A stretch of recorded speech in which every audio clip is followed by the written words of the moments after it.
The capacitor is constructed by taking two conductive plates, placing them very close together, and then an insulating material is placed between those two plates.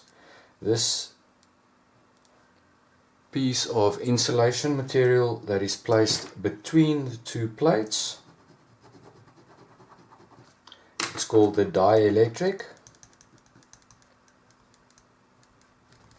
and it can be made up of polystyrene, air, a vacuum, mica, as well as any other insulation.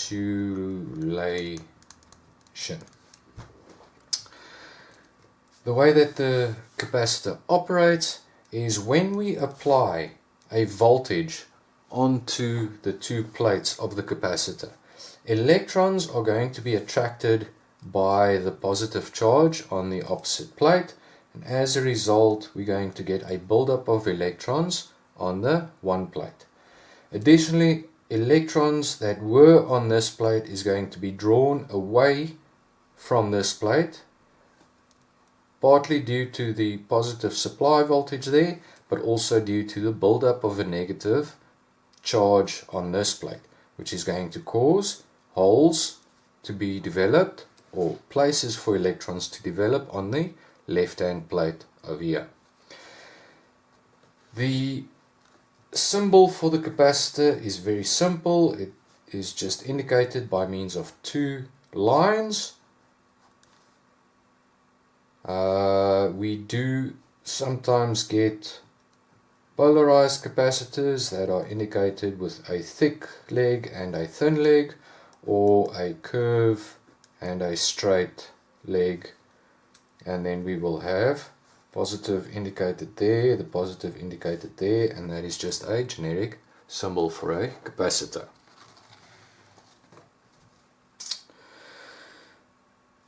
When we apply a voltage to a capacitor, two things are going to happen. Firstly, this buildup of charge is going to occur over a period of time. So let us assume that we've got the following circuit: positive and negative supply voltage that connects to a switch, connects through a resistor to the capacitor, and when we connect those two,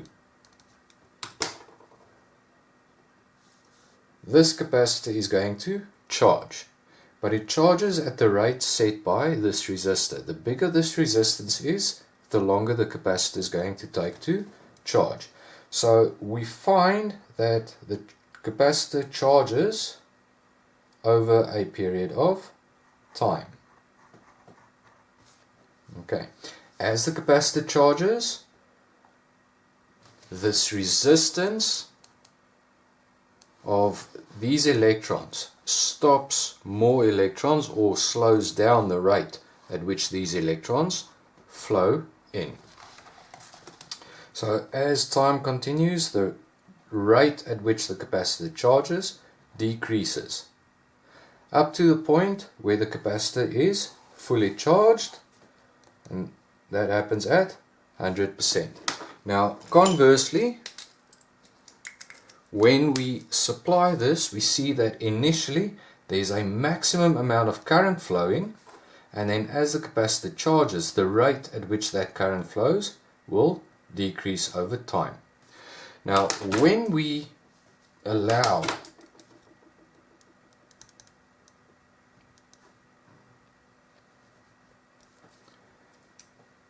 a path for the capacitor to discharge, in other words, we are now connecting the circuit like that. We've had a positive and a negative there, so what happens now is all the electrons that was built up over here starts flowing around and neutralizes the positive charge on the opposite side.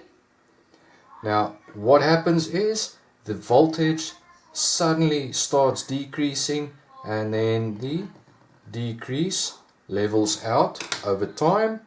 Same applies to the current, but now instead of current flowing in on this side, it is now flowing out, which means the direction has reversed, and we get a current flow in the opposite direction, which is the same as the initial charge direction. Now, the charge that develops on a capacitor is measured in coulombs. Q, and that is dependent on the applied voltage as well as the capacitance of the capacitor. The capacitance of a capacitor refers to the ability of that capacitor to store a charge.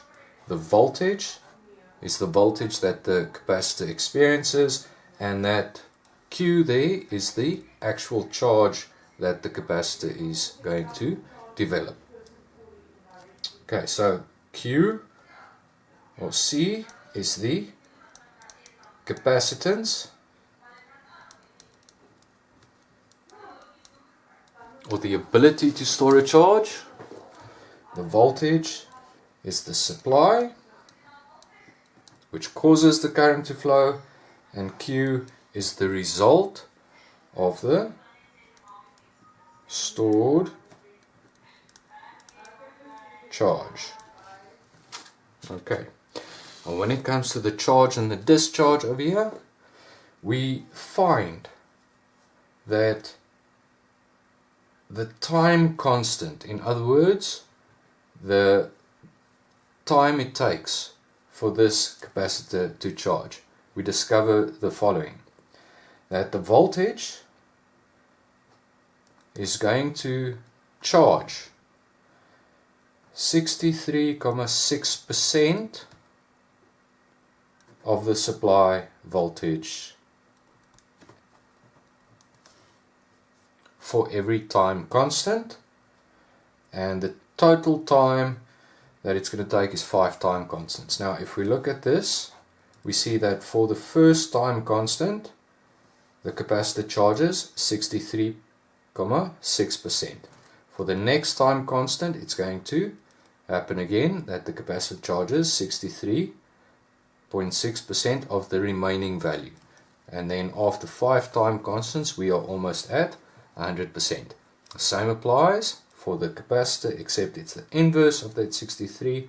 So the current charge is going to be 36.4% of the total supply current. It starts out at 100, and then after the first time constant, we've got 36.4% of the current flow left. Okay, so when we're looking at the circuit, we see that the time constant for the circuit, in other words, how quickly the capacitor charges, is dependent on the resistance as well as the capacitance. Usually this is indicated by the tau symbol. So tau equals the resistance times the capacitance. The bigger the capacitance or the resistance, the longer the time constant is going to be. The total charge time is dependent on 5 times R times C. Okay, it takes 5 time constants for the capacitor to fully charge. When it comes to a capacitor, the capacitance is dependent on the type of dielectric we use in the capacitor, the area of the plates. The bigger the plates are, the more capable the capacitor is of storing a charge, and then conversely the distance between the plates. The closer those plates are together, in other words the smaller that value, the bigger the capacitance is going to be. Now when we take this capacitor and we connect them in series,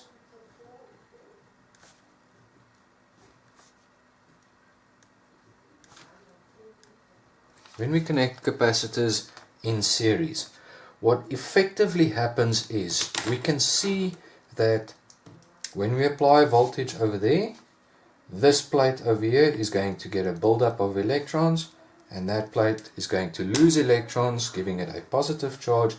And what happens in this section over there is we are effectively removing those values. As a result, when it comes to capacitors in parallel or in series, we calculate their total as 1 over C1 plus 1 over C2 and so on and so forth, like we did for parallel resistors. When we get to capacitors placed in parallel,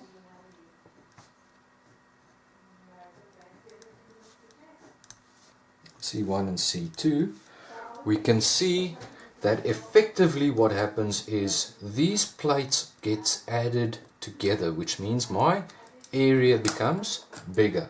The result is for parallel capacitors, when we connect them together like that, we just say it is the sum of the individual capacitors.